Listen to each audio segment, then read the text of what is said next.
Já estamos aquecidos, né? Todos com uma boa noite, recebendo Leonardo com a gente aqui, Leonardo Boff, grande escritor, grande teólogo, responsável pela visão cultural de cada um, pela construção de cada um, na visão coletiva, no processo de construção na questão de direitos humanos, como prioridade e como uma decisão de pessoas que entendem que temos que romper com tudo aquilo que escraviza.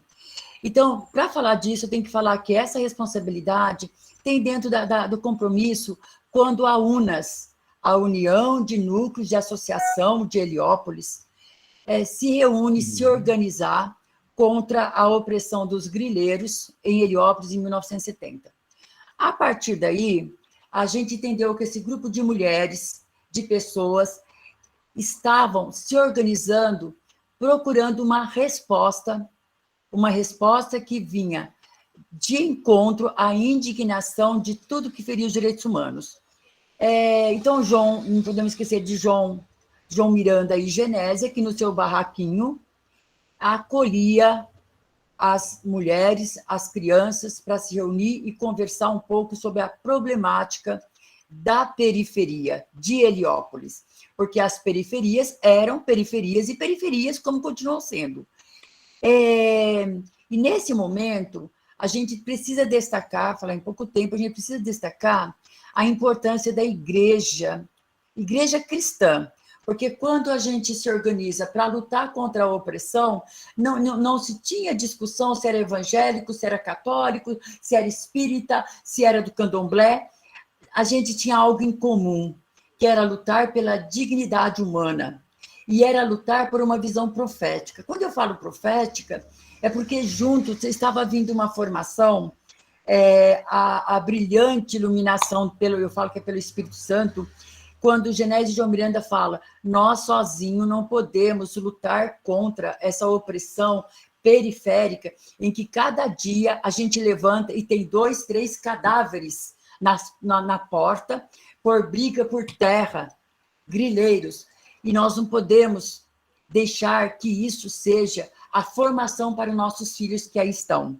Foi criada a associação em 1990, onde estava explodindo por causa das parcerias, de sensibilização, de tudo que queria fazer o enfrentamento a situações que feriam os direitos humanos. Então, foi uma explosão na importância dos sindicatos, na importância das manifestações, na importância da organização da juventude, a importância da organização das mulheres, a importância da organização da igreja estar junto com esse povo, a igreja cristã, porque Heliópolis, nessa época, ela já se reunia, a gente ia falar sobre a mulher da Bíblia, sobre a mulher na Bíblia, na casa do pastor. O pastor vinha conversar com a gente. Então, não existia uma divisão, uma dicotomia, porque a luta só era a luta para o enfrentamento à carestia, ao enfrentamento ao desmonte social. E, atualizando no momento, até para encerrando, a gente tem que lembrar que a SEBS, Comunidade Eclesiais de Base, ela fez a importância na formação dessas lideranças. Então, Dom Paulo Evaristo Arnes, alguns padres dominicanos, eles abriam as suas estruturas sociais, teológica, filosófica, para a gente discutir com moradores a teologia de base, a filosofia de base. E isso fez parte da formação dessas pessoas. E fazendo parte da formação dessas pessoas, por isso que muitos ainda estão aí. E por isso que a UNAS não deixou, independente das pessoas não estarem, alguns nos deixaram no caminho, outras avançaram, outras ainda estão. Mas ela não morreu. Não morreu porque foi buscando essa resposta. Boa noite a todos e a todas. Boa noite a Mércia, que fez um bom resumo das lutas de vocês. E as lutas de vocês já correram no Brasil, a gente acompanha. E, como dizia São Paulo, é o bom odor dessa comunidade. Eu acho que vocês começaram da forma certa, a partir de baixo. Porque a gente não pode esperar nada de cima do sistema que está ali, porque sempre vem mais do mesmo ou pior. E a saída vem a partir do povo embaixo que se conscientiza, que se organiza, e aí nasce uma força. E o forte dessa força é a ética da solidariedade. Solidariedade um com o outro, que é o que mais falta na sociedade hoje, seja no Brasil, seja no mundo. Porque é uma sociedade marcada pela concorrência, pelo individualismo, que coloca não a vida no centro, mas coloca o lucro, o ganho, a economia. Então, eu acho que vocês, como dizia o Dom José Maria Pires, a igreja da base nasceu da lasqueira da vida, da lasqueira da vida.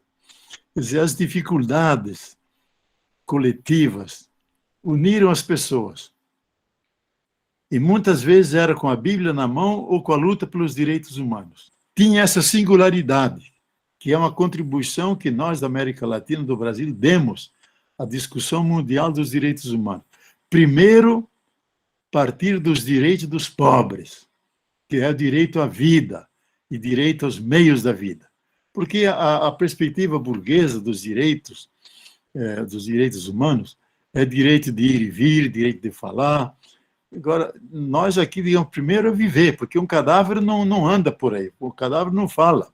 Primeiro, o direito da vida, e dos meios da vida, que é o trabalho, que é o meio da vida, que é que todo mundo possa ao trabalho, educação, moradia, creche para as crianças, esses direitos básicos que vêm de baixo.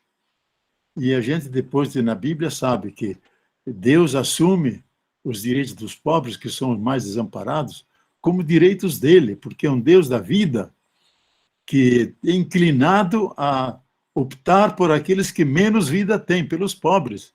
Então, a famosa opção pelos pobres, contra a pobreza, a favor da libertação, que é o eixo central da teologia da libertação, tem sua base na Bíblia, tem sua base em Deus. Deus é um Deus vivo, e ele se sente atraído por aqueles que menos vida têm.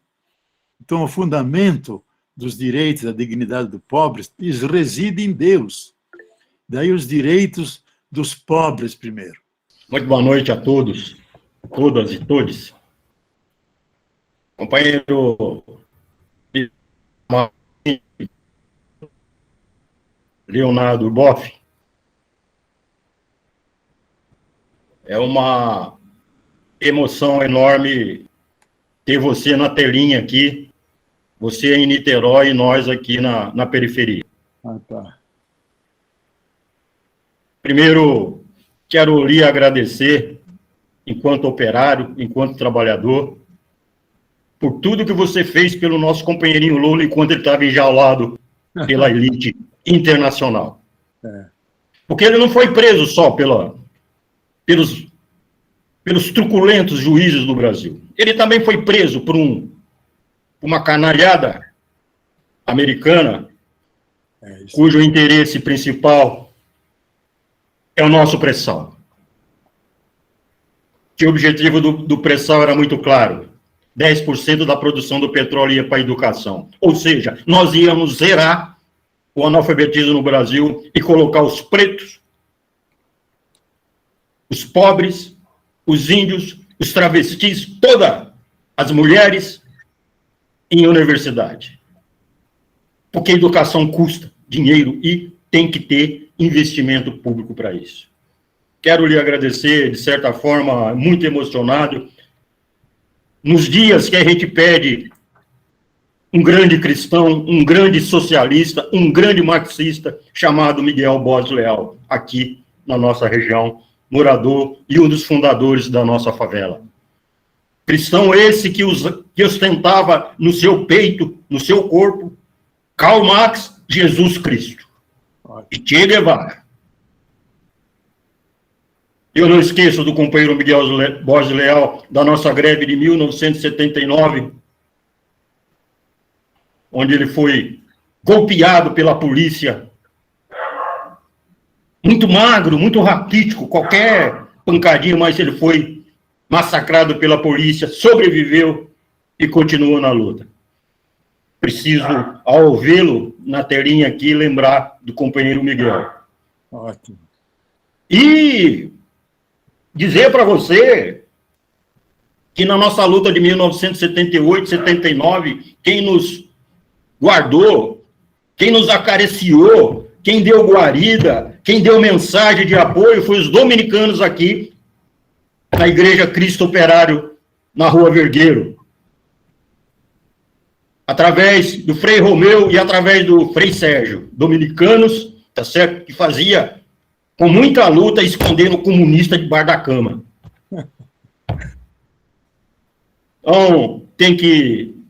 Desculpa, companheiro Caio, mas eu tinha que abrir a telinha aqui, levantar a mãozinha para fazer esses agradecimentos e dizer, companheiro, o dia que esse trem vai passar, a ciência vai vencer o ódio, a ciência vai vencer a mentira, já está vencendo, e um dia você virá aqui, como disse a companheira Mércia, fazer um seminário conosco aqui, com nós aí, com toda a comunidade, conhecer aqui as vielas de Heliópolis, se der um tempinho, conhecer as vielas do Jardim São Savério, Parque Bristo, Vila Moraes, território esse que Lula tomou muitas cachaçinhas com a gente aqui, no tempo de luta, tá certo? Umas cachaçinhas merecidas, porque naquela época a marimba era doida, muito doida, tá certo? Como é hoje, né? Mas Lula morou no Parque Bristo, onde a gente tem vários projetos. Lula andou aqui pela Vila Brasilina, Vila Moraes. Nós temos aqui uma creche que tem o nome da companheirinha extraordinária Dona Lindu, a creche Dona Lindu, tá certo? Como temos também a creche Patativa do Assaré, tá certo? E por que não dizer que nós temos um CCA com o nome CCA Aziz Absaber, aquele libanês extraordinário que ajudou muito o MST, que você conheceu. E nós temos aqui várias creches, Margarida Maria Alves, nós temos nomes de lutadores do povo, tá certo? Nós temos aqui 52 projetos que você precisa conhecer, tá certo? Com essa bondade espiritual, tá certo? Quem está falando para você, tá certo? É de vez em quando se aventura a dizer que é ateu. Mas cristão como você, aí eu sou cristão. Grande abraço, muito obrigado, tá certo? Em nome da UNAS, em nome também, a gente faz, obviamente, parte do partido que é dos trabalhadores. Grande abraço, muito obrigado. Foi bom, João Bosco, que você recordou todos esses heróis que deram nome às creches de vocês, Margarida Alves, todo esse pessoal que lutou, sofreu, se foi sacrificado, mas nunca desistiram da luta. E você recordando a memória deles, reforça a luta de vocês e a nossa luta, para não desistir. E eu espero que dentro de pouco nós vamos poder ter a alegria de ser feliz de novo, sabe? De ter alguém que ame o povo, cuide do povo e não faça como esse projeto de Brasília aí, que é só para eleitoreiro, só vale para tempo da eleição, mas não atende às necessidades. 20 milhões passando fome e 112 com insuficiência alimentar. Foi bom que você recordou todos esses, porque reforça a nossa luta. Eu já estou com 84 anos e 5 meses. Participei de todas as lutas praticamente que você falou. E agora eu quero te fazer uma pergunta. Mas antes eu te digo, a cada dia nós amanhecemos mais pobres. Nós perdas de direito, perda dos nossos bens, dos nossos recursos, perda do nosso meio ambiente, perda de tudo, perda da alegria. Nós estamos sofrendo, o povo está triste, o povo está sofrendo. A gente sente isso no coletivo, quando a gente pega um coletivo cheio, o pessoal reclama sem saber por quê, mas estão tristes.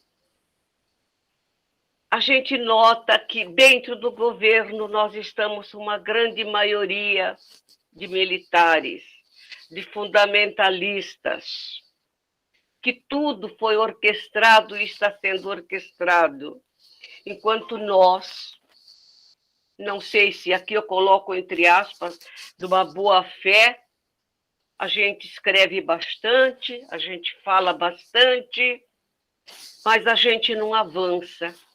Então, Leonardo, por favor, dê uma luz. Que perspectiva nós temos de avançar, de melhorar nesse país que está tão difícil para a gente viver? Obrigada. Muito bom, Isabel.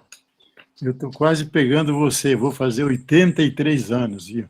Daqui a pouco, aqui em dezembro. Estou pegando você já. Mas o que você está dizendo, Isabel?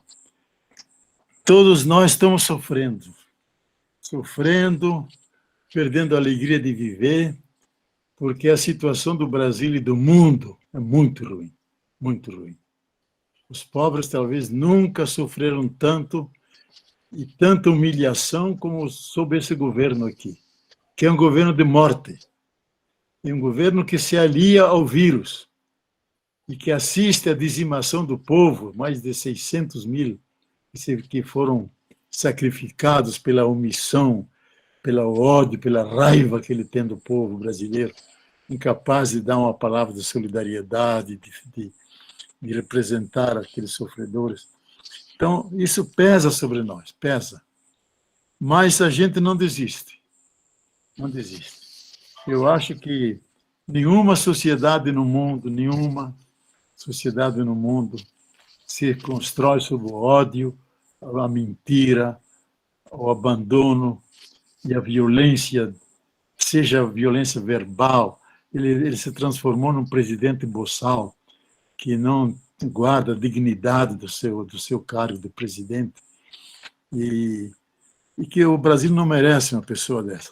Mas nós temos que reconhecer que o Bolsonaro foi possível porque dentro de estratos da sociedade brasileira existem dimensões de gente conservadora, gente que tem ódio, que não gosta de negros, que não gosta de pobre, que covardemente odeia os pobres e os mantém na periferia, os mantém na ignorância, no analfabetismo, porque assim eles podem melhor manipular.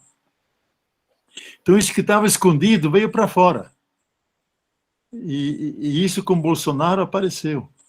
Mas eu acho que a alma brasileira não é isso. Não é isso. A alma brasileira é muito mais gentil, muito mais generosa, muito mais alegre. Sempre foi na nossa história, reconhecida lá fora. Nós vamos resgatar isso. Então, eu acho, Isabel, que isso não é uma tragédia. Tem elementos trágicos, porque muita gente morre. Mas é uma grande crise que vai purificar. Crise é a crisola, purifica, nos amadurece. Nós vamos sair melhores dessa crise. Vamos sair mais fortificados. Vamos ver tudo aquilo que não pode mais ocorrer no Brasil. Na educação, no maltrato do povo, no abandono dos pobres. Então, nós perdemos tudo isso. Hoje nós somos a vergonha mundial. Tanto assim que esse presidente que nos está desgovernando, que é o Bolsonaro, porque ele foi Bolsonaro, é como o Nero. Nero mandou incendiar Roma e, tocando flauta, assistia ao incêndio de Roma. Ele aqui está se divertindo com a motocicleta dele, vendo o povo morrer. Então, é como Nero, que é um dos mais perversos imperadores, o mais perverso imperador dos romanos, que se divertia vendo cristãos pegando fogo lá na arena, sendo comido pelos leões. Ele é dessa laia. Então, tudo isso nós perdemos, mas vamos reconquistar. Vamos reconquistar. Porque o Brasil, quer queiramos, quer não, ele é decisivo para o futuro da humanidade. Ele pode ser a mesa posta para as fomes do mundo inteiro. Porque todos os nossos solos são agricultáveis, temos a riqueza natural de águas, de biodiversidade, de tudo que a natureza de melhor deu está no Brasil. E isso não só para nós, mas para a humanidade. Então não podemos abaratar, nem deixar queimar a Amazônia, nem o Pantanal, e preservar isso para nós e para a humanidade. Então o Brasil é importante, todo mundo lá fora diz isso. Eu mesmo conversando lá na ONU, uma época dava assessoria lá ao secretário da ONU, que era o Miguel Descoto, o nicaragüense, era o secretário-geral da ONU. E eu encontrei lá muita gente importante, prêmios Nobel, todo mundo que vinha falar comigo dizia: vocês têm que cuidar da Amazônia, porque a Amazônia vai decidir o futuro da humanidade, dos climas, da água, da riqueza natural. E isso nós precisamos. A maioria de nós não temos consciência disso, não temos consciência. Não conhecemos a riqueza. A maioria não sabe o que é a Amazônia. E se a gente vai para lá, fica extasiado da beleza, da grandeza, dos rios, dos animais, das plantas. É o paraíso terrenal, sabe? Então, esse protagonismo nós vamos recuperar. Eu estou seguro disso. Mas olha, ô Geraldo, tem aquela canção que as comunidades de base cantam, e uma coisa curiosa, que Dom Helder e era muito amigo do Paulo VI. E cada vez que o Papa Paulo VI se encontrava com o Dom Helder, pedia que ele cantasse, embora ele tinha uma voz toda desafinada.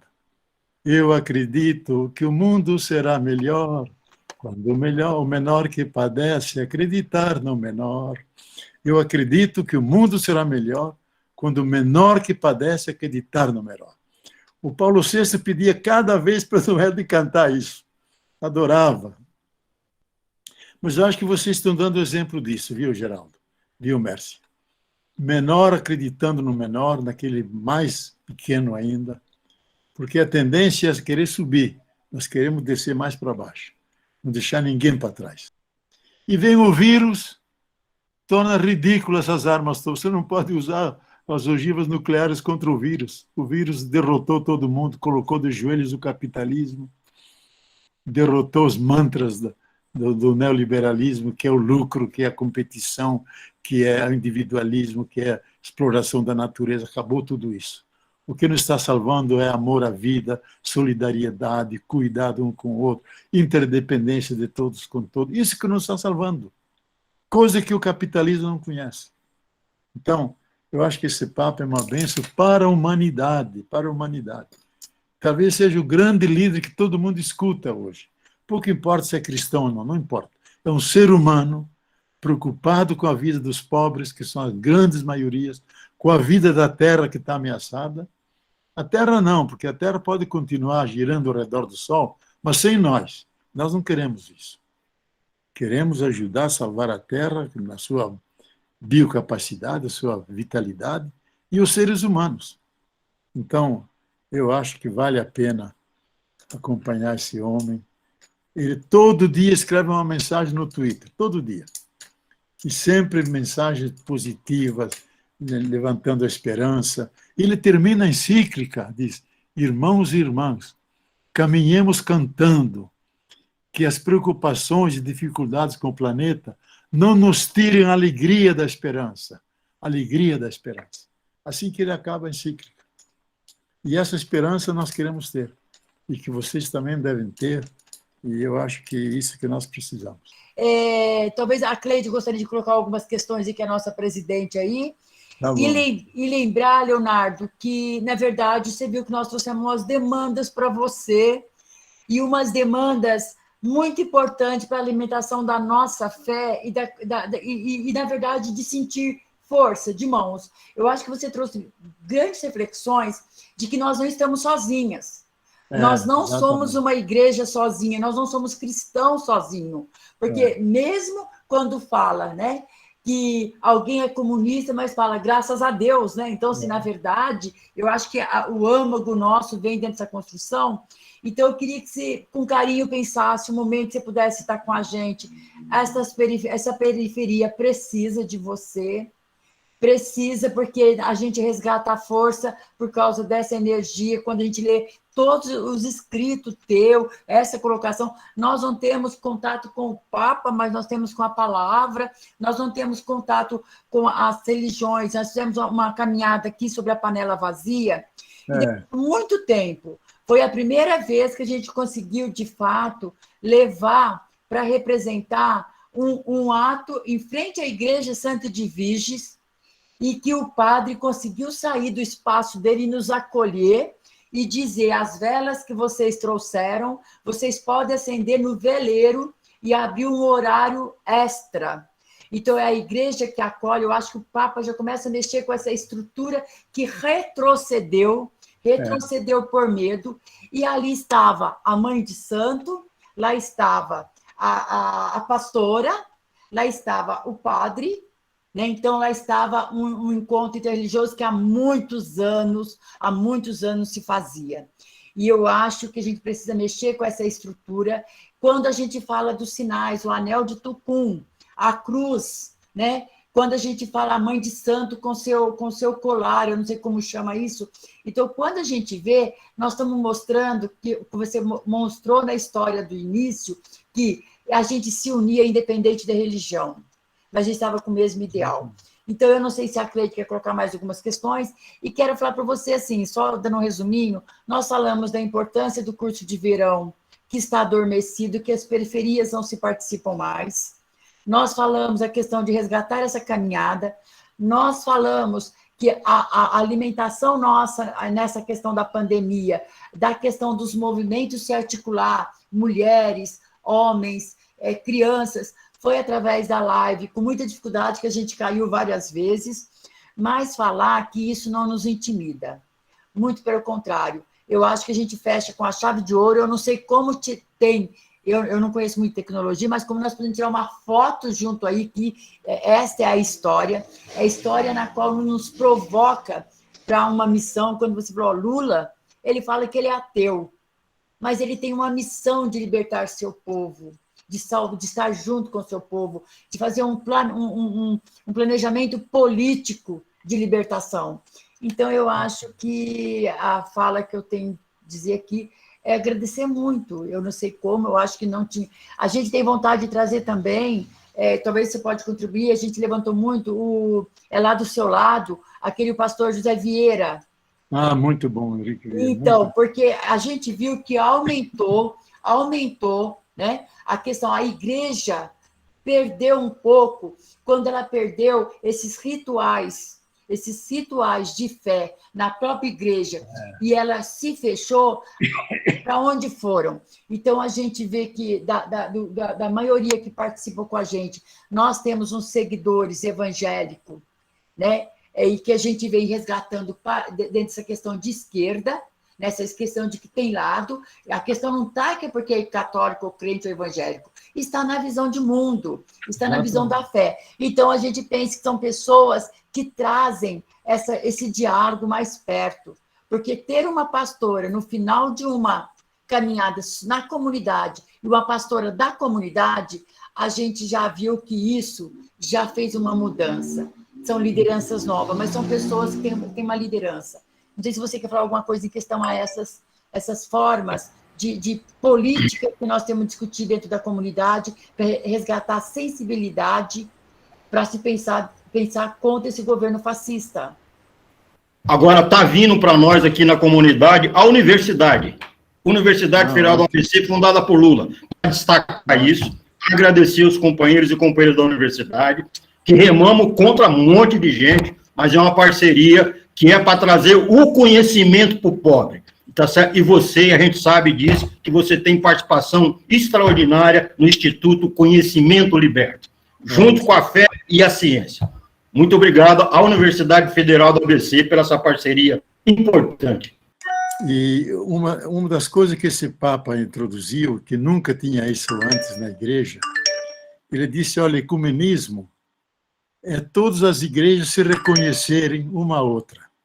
Nada uma querer converter a outra. E nem que todas virem católicas. Não, não. Cada uma testemunha o seu jeito, a herança de Jesus, e vamos nos unir para servir o povo e os pobres, e salvar a vida no planeta. Então, todas as encíclicas, todas as viagens dele, ele sempre une as religiões todas, os caminhos espirituais. Para quê? Para juntos somarmos força, porque todas as religiões, caminhos espirituais, trabalham com valores, com amor, com defesa dos pobres, defesa da vida, unir forças. E, independente das várias tendências e dogmas e doutrinas que tem, não importa. Na missão de serviço, a quem mais precisa, aí devemos estar juntos. E ele inaugurou um novo ecumenismo de missão, e reconhecendo todas as igrejas, Não é que a nossa é a última e a melhor, nada disso. Todas elas, do seu jeito, têm um pé no Evangelho e pregam e anunciam Jesus libertador. E estão querendo se colocar a serviço da justiça a nível mundial, da vida que está ameaçada, vida humana, vida da natureza. E aí eu acho que nós ganhamos dignidade. É a política em grande que todos nós devemos fazer. Tem a política em P minúsculo, que é a política partidária, que é sempre parte. Tem a política em P maiúsculo, que é a política em grande, que é a defesa dos direitos humanos, de direitos pelo um salário justo, direito para a educação para todos, direito para a moradia. Isso é fazer política em grande. E todo mundo tem que fazer. E a fé estimula a gente para isso. Porque se a fé não tiver um amparo nas obras, ela é vã, é vazia. Então tem que ser uma fé operosa, uma mística dos olhos abertos e não dos olhos fechados.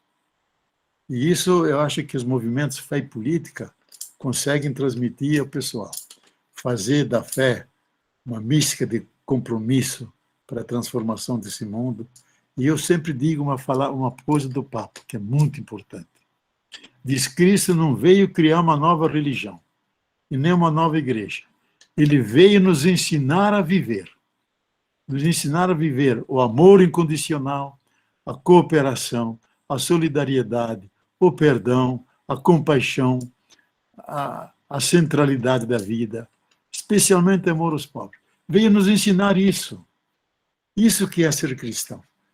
Por isso ele disse muitas vezes: eu prefiro um ateu que luta pela justiça e pela vida que um católico que é indiferente face à miséria dos outros. Prefiro o ateu.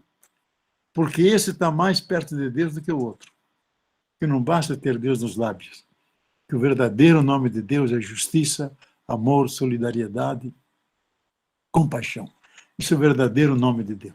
Quem tem isso, pouco importa se ele se diz ateu ou não. A mim não me interessa. Mesmo anteontem veio me visitar alguém aqui, disse: você me desculpe, eu sou ateu.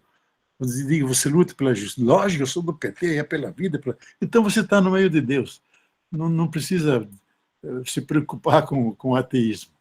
Desde que você lute pela vida, pelos pobres, pelos direitos humanos, pela dignidade de todas as coisas, é aquilo que significa Deus. Deus é isso. Eu queria só perguntar se você gostaria de fazer mais algumas palavras de encerramento, porque assim, eu quero agradecer cada um que está aí, cada movimento, cada liderança. Eu vi que tem gente de várias instâncias aí, e que a gente, de fato, se torne essa corrente para que a gente possa eleger nosso candidato Lula aí, e a gente sabe que nós vamos ter que ir para a rua mesmo, porque eu acho que a mídia não está nas nossas mãos, né? Então a gente vai ter que fazer o tete a tete com cada morador, cada pessoa.